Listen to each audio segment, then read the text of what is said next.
एक जीवन राम। अरे सुमंत्र का जीवन धिक्कार है राम तुम्हारे बिना।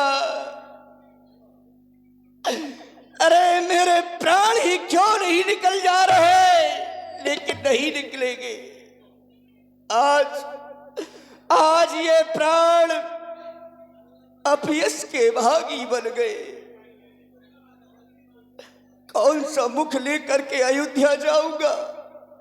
अरे जिस समय मैं अयोध्या पहुंचूंगा सभी प्रजापुरवासी मुझे अयोध्या आता देखेंगे, मुझसे पूछेंगे कि सुमंत्र, कहो सुमंत्र राम कहाँ है। क्या कहूंगा, मुझे उन सभी प्रजापुरवासियों को उत्तर देना पड़ेगा। अरे जिस समय सभी माताएं बिलखती हुई रोती हुई मेरे पास आएंगी, हमसे पूछेंगी कि हमारे पुत्र कहाँ हैं, तो कौन सा उत्तर दूंगा, कौन सा सुख भरा संदेशा उन महारानियों को सुनाऊंगा। जिस समय वो लक्ष्मण की माता मेरे पास में आएगी, मुझसे पूछेगी कि हमारे पुत्र कहाँ हैं, क्या कहूंगा, कैसे कहूंगा।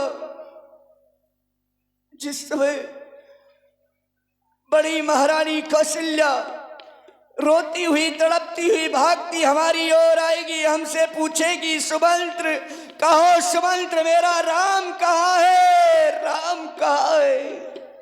कैसे कहूंगा उन्हें, कैसे कहूंगा कि आपका पुत्र मेरे पास नहीं है, मेरे साथ नहीं आया। आए विधाता, क्या यही दिन देखने के लिए ये सुमंत्र के प्राण थे।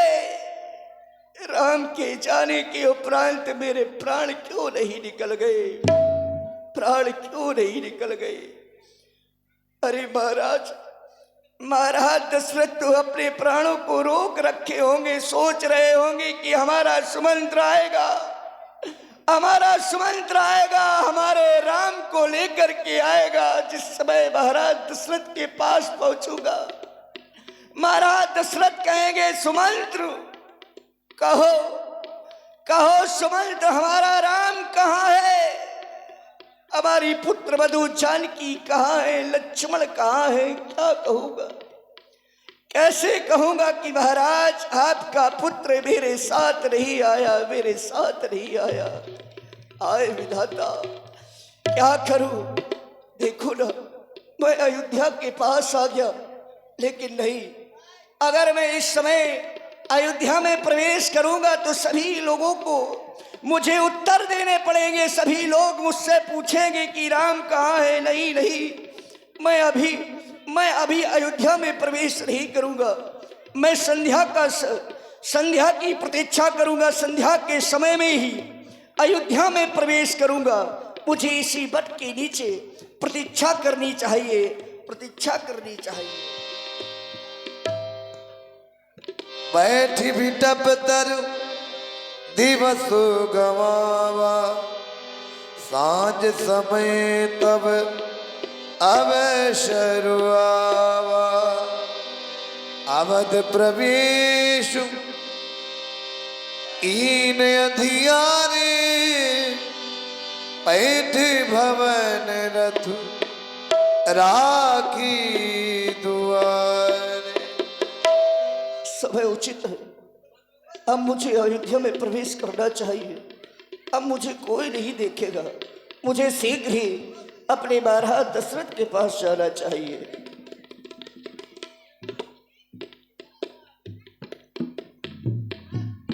पर्दा बंद करिए भाई।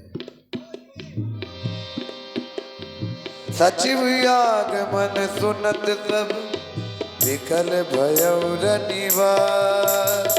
भवन भयंकर लागते मानव प्रेत निवास।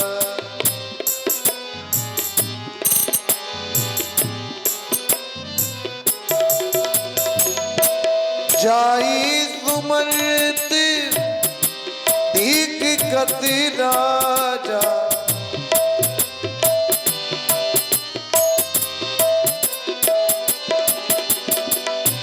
अमीर गीत जनु चंद विरागा।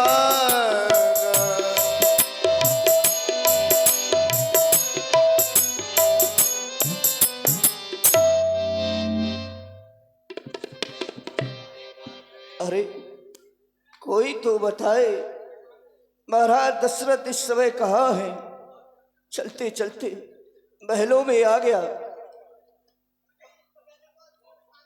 देखिए संचालन वाले ध्यान दें, कब मंच पे पर्दा बंद होना है, कब खुलना है, इस बात का विशेष ध्यान दें। बार बार ये कहा नहीं जाएगा। पूरी चौपाई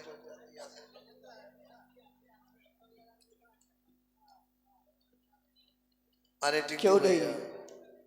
महाराज दशरथ इस समय महारानी कौशल्या के कक्ष में हैं। क्यों नहीं, मैं महाराज दशरथ के पास जा रहा हूं, उन्हीं महारानी कौशल्या के कक्ष में, वहीं उनसे जाकर के मिलूंगा।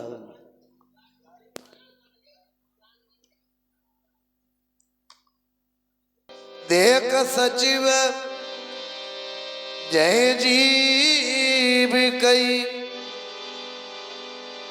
कीन दंड ब्रना। राम राम, तुम्हारी प्रतीक्षा करते करते दशरथ के प्राण उसके कंठ तक आ गए हैं, कंठ तक आ गए हैं। राम, कितने दिन बीत गए तुम्हारे बिना इस अयोध्या में। जिस पर भरोसा किया था वह भी अभी तक नहीं आया लौट करके, अभी तक लौट करके नहीं आया। कौशल्य अभी तक लौट करके नहीं आया। सुमंत की प्रतीक्षा करते करते यह दशरथ व्याकुल हो रहा है।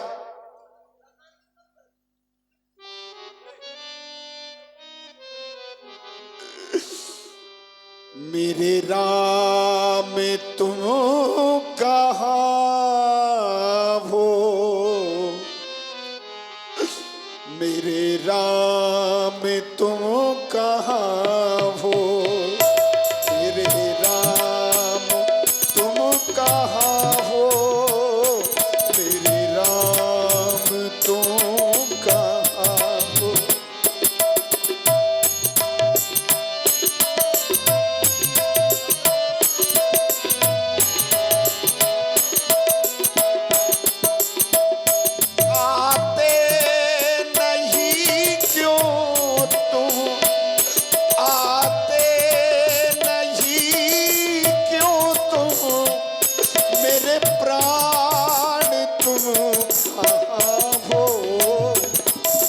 राम तुम कहाँ हो, मेरे राम तुम कहाँ हो, मेरे राम तुम कहाँ हो, मेरे राम तुम कहाँ हो।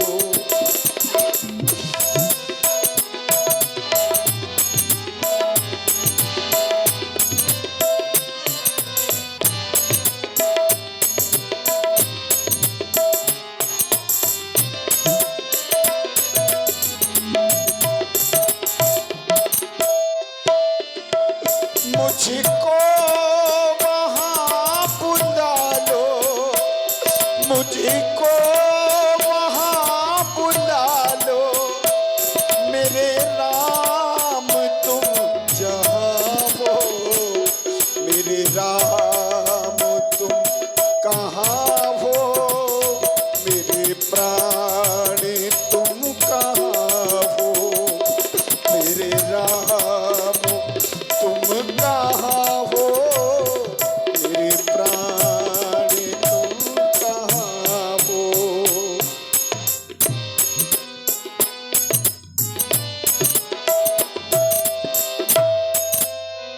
बहुत दिन व्यतीत हो गए। कौशल्य, सुमित्रा, कई 3 रानियों के होते हुए ये वैभव वंश सकल सब कुछ मेरे समीप होते हुए भी मुझे कुछ दिखाई नहीं दे रहा है। सुमंत से कहा था बन दिखाए सुरसरी अनभाई, आने हूं बेग फेर दो भाई, दोनों भाइयों को वापस करके अयोध्या की ओर लेते आना। लेकिन मेरे राम तुम अभी तक लौट करके नहीं आ रहे हो। राम तुम जब भी मुझसे दूर गए तब तब तुमने तड़पाया है, लेकिन फिर भी अभी तक मैंने तुम्हें पूर्ण रूप से नहीं पा पाया। अगर पा लिया होता तो तुम दूर नहीं जाते। महाराज प्रणाम। देखी सचिव जय जीव कही कीन्हो दंड प्रणाम, सुनत उठ्यो व्याकुल नृपति कहूँ सुमंत्र कहा राम। भूप सुमंत्र लीन उरिलाई, बूढ़त कछु आधार जनु पाई।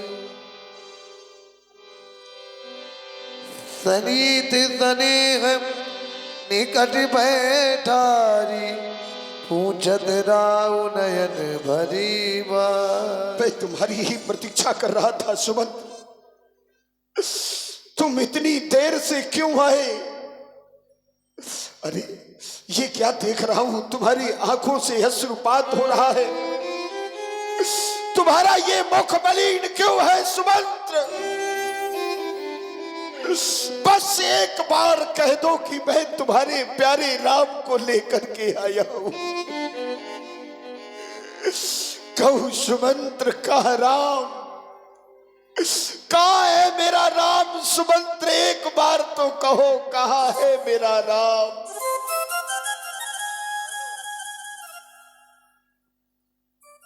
महाराज आप धैर्य को धारण करें। महाराज तुम पंडित ज्ञानी, आप तो पंडित हैं, ज्ञानी हैं। अरे आप तो सूरवीर हैं, धैर्यवान हैं। आप इतने व्याकुल ना होए, क्योंकि महाराज सुख दुख, जीवन मरण, हानि लाभ ये तो सब कर्म के अधीन है।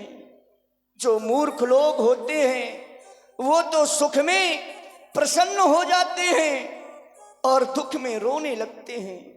लेकिन महाराज जो ज्ञानी होते हैं उन्हें तो सुख और दुख दोनों ही समान हैं।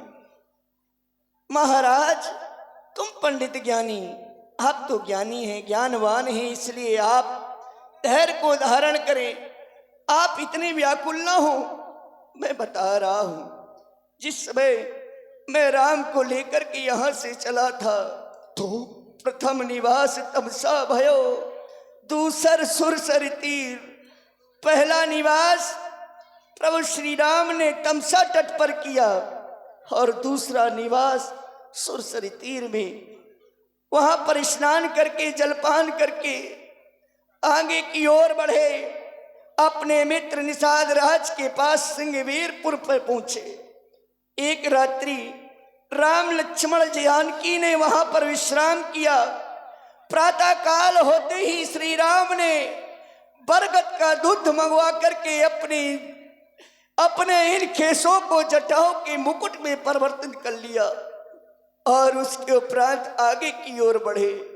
गंगा तट पर पहुंचे। केवट से नाव को मंगा करके सबसे पहले श्री जानकी जी को नौका में चढ़ाया और उसके उपरांत स्वयं प्रभु श्री राम नौका पर चढ़े। श्री लक्ष्मण जी ने अपने धनुष को संभाल करके नौका में रखा और श्री राम जी का आदेश पा करके पुनः नौका में चढ़ गए। तो और जाते जाते उन्होंने हमसे कहा, सुमंत्र महामंत्री आप वापस चले जाओ। वापस जाकर के सबसे पहले मेरा प्रणाम मेरे पिताश्री को कर देना।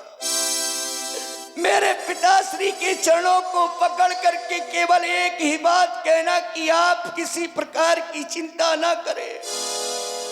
आपका पुत्र आपके वचनों को पूर्ण करके सकुशल ही अयोध्या वापस आ जाएगा।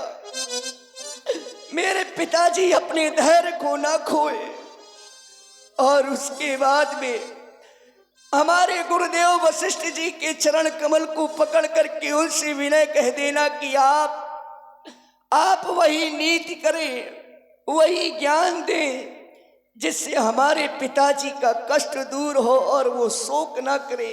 बस करो सुमंत्र, बस करो। आज तुम्हारे इन शब्दों ने दशरथ के जीवन को विदीर्ण कर दिया है। यदि राम चला गया तो फिर दशरथ को किसी की आवश्यकता नहीं। जाओ, तुम भी जाओ, तुम भी जाओ सुमंत्र, तुम भी जाओ। बिलपत राव विकल बहुभाती, चले जाओ राम। डराती तापस अर्द साप सुधियाई, कौशल्य सब कथा सुना। सुमंत्र मुझे कुछ दिखाई क्यों नहीं दे रहा? सुमंत्र मेरी आंखों के सामने ये अधेला मेरे आंखों के सामने दिखाई दे रहा है। तुम कहाँ हो सुमंत्र? महाराज, तुम कहाँ हो? महाराज देखो सुमंत्र, देखो सामने से कोई मेरी ओर बढ़ता चला रहा है। कोई नहीं है महाराज। कोई मेरे प्राणों को खींच रहा है सुमंत्र। नहीं महाराज, महाराज कोई नहीं है। याद आया ये कोई दूसरे नहीं, ये वही अंधे हैं जिनके बुढ़ापे की लाठी मेरे इन हाथों से टूटी थी। एक वह दृश्य जो मेरी दृष्टि में आज मैंने तुम लोगों को बताया है। कहते हैं श्राप नहीं बदला करते वरदान। आज दशरथ के जीवन में वही घट रहा है। एक दिन का समय मैं नित्य प्रति शिकार करने के लिए जाया करता था, भटकता रहा जंगलों में, मुझे कोई शिकार नहीं मिला। जैसे ही मैं वहां से लौट रहा था, मुझे ऐसा लगा कि सरयू के जल में कोई जीव जल ग्रहण कर रहा है। मैंने शब्द वेदी बाण छोड़ करके जैसे ही उसकी प्रतीक्षा की, अचानक आवाज आई, हाय पिताश्री, हाय माताश्री। मैं दौड़ करके उनके पास गया, देखा तो एक नवयुवक जिसके वक्ष पर मेरा तीर लगा हुआ था। मैंने उससे पूछा कि तात तुम कौन हो? तो उसने कहा कि मैं पास के नगर का एक तुच्छ ब्राह्मण जो अपने माता पिता को चारों धाम की यात्रा करवाने के लिए जा रहा था। मेरे माता पिता दृष्टिहीन है, उन्हें प्यास लगी थी, उनके लिए जल लेकर के आ रहा था। उसने कहा राजन, मेरी अंतिम इच्छा ये है कि मेरे प्यासे बूढ़े माँ बाप को जाकर के जल पिला देना। मैं अपने हाथों में जैसे ही वो घट लेकर के पहुंचा, मैंने कहा माताश्री जल ग्रहण करो। मैंने कहा पिताश्री जल ग्रहण करो। वो समझ गए कि ये हमारा पुत्र नहीं है। शपथ देते हुए कहा कि तुम कौन? ठहरा छत्री, मैं झूठ नहीं बोल सकता था। मैंने कहा मैं अयोध्या का नरेश राजा दशरथ हूं। उन्होंने कहा हमारा पुत्र श्रवण कहाँ है? मुझे विवश होकर के बताना पड़ा कि तुम्हारे उस नवयुवक लाल को दशरथ के बाण ने मृत्यु की सैया पर सुला दिया। उन्होंने घट पृथ्वी पर फेंकते हुए कहा राजा दशरथ, जिस तरह आज हम संतान के दुख में इस तरह से निर्जल अपने प्राणों का त्याग करते हैं, एक समय आएगा जब तुम्हारे भी 4 पुत्र होंगे, लेकिन जिस क्षण तुम्हारी मृत्यु का होगा उस क्षण तुम्हारा कोई भी पुत्र तुम्हारे पास नहीं होता। देखो ना सुमंत्र, दशरथ के 4 पुत्र लेकिन एक भी मेरे समीप नहीं है। राम, अब तुम्हारे जीते, तुम्हारे बिना जीते जी दशरथ का समय व्यतीत हो गया। राम राम राम राम राम राम कहीं राम कहीं राम राम कहीं महाराज तन पर हरि रघुबर महाराज बिरहु। नहीं नहीं जाऊ गए तुरधाम। ये क्या हुआ तुम्हें स्वामी? स्वामी, ऐसा नहीं हो सकता। मेरा पुत्र पहले ही जा चुका मुझे छोड़कर, आप नहीं जा तब सकते। वशिष्ठ मुनि समय सम कई अनेक इतिहास शोक निवार्यो सबहि कर निज विज्ञान प्रकाश। महारानी कौशल्या, धैर्य धारण करो। जिस शरीर के लिए रुदन कर रही हो वो शरीर तो तुम्हारे सन्मुख है। इस संसार में जो आता है उसको एक न एक दिन जाना पड़ता है। आया है वो जाएगा। राजा रंक फकीर वो चाहे जो हो उसको यहाँ से जाना पड़ता है। देहरी तक तिरिया का नाता, पौली तक है माता, मरघट तक सब घर के जाते, पर हंस अकेला जाता। औरों की क्या है चर्चा, औरों की क्या गाथा, अरे साथ न जाता ये शरीर जिससे है सारा नाता। ये शरीर भी साथ नहीं जाता, इसलिए तुम धैर्य धारण करो। महामंत्री सुमंत महाराज के सौ को एक नौका में तेल भरवाओ, कुछ औषधियां डलवा करके महाराज दशरथ के शव को सुरक्षित करना हमारा और तुम्हारा कर्तव्य है। क्योंकि 4 पुत्र होने के बाद भी एक भी पुत्र नहीं है। अंतिम क्रिया वीरा पुत्र के संपन्न नहीं हो सकती। राम लक्ष्मण लौट नहीं सकते। भरत शत्रुघ्न के प्रदेश में है। के प्रदेश किसी धावन को भेजकर उन्हें बुलाया जाए और पिताजी की मृत्यु का समाचार न दिया जाए, केवल इतना कहा जाए कि गुरुदेव वशिष्ठ ने बुलाया है।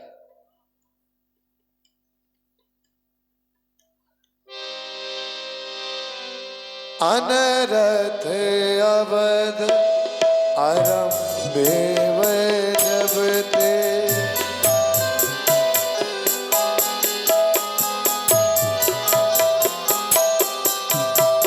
कुशगुनि होई भरत कभु तब ते अनरथ अवध आरंभे जब ते।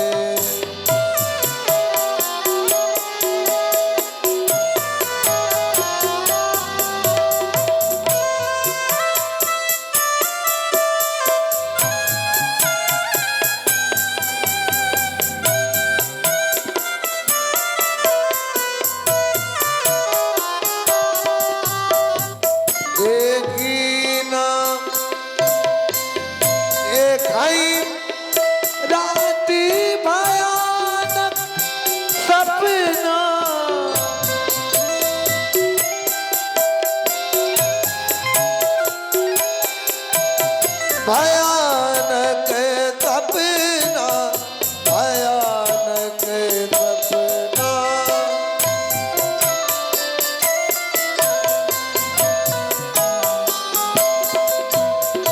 जागी करई कर उठी कल्पना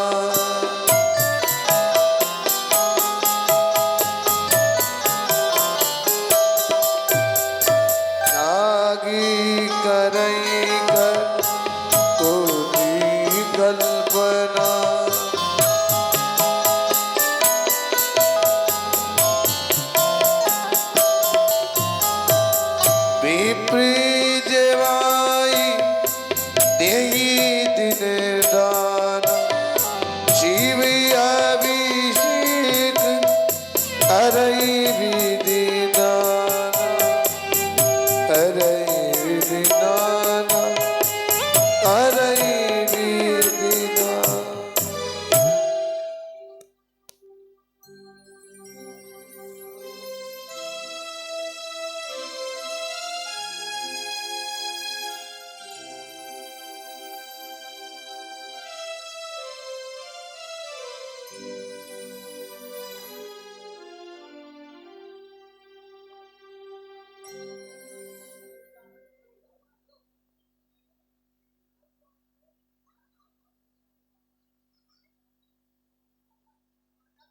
हे भैया शत्रुघ्न, ना जाने क्यों कुछ दिनों से रात्रि में मुझे नींद नहीं आती है। भयानक से स्वप्न दिखाई देते हैं, मानो वो स्वप्न ऐसा प्रतीत कराते हैं कि मानो हमारी अयोध्या में कुछ ना कुछ अवश्य ही होने वाला है। हे भाई, आज रात्रि में मुझे भयानक स्वप्न दिखाई दिए और स्वप्न वो अच्छे नहीं थे। हे भोलेनाथ, आप तो सभी के कष्टों का निवारण करते हैं। हे प्रभु, मेरे परिवार की रक्षा आपके ही हाथों पर है। आराध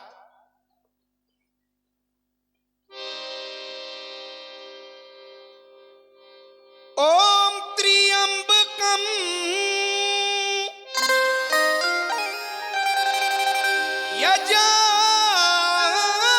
यजामहे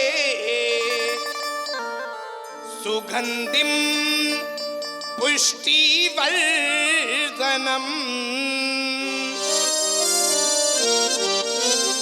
उर्वारुकमेव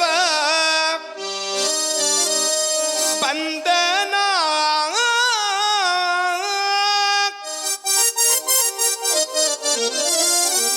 मृत्यो मोक्षीया मामृता।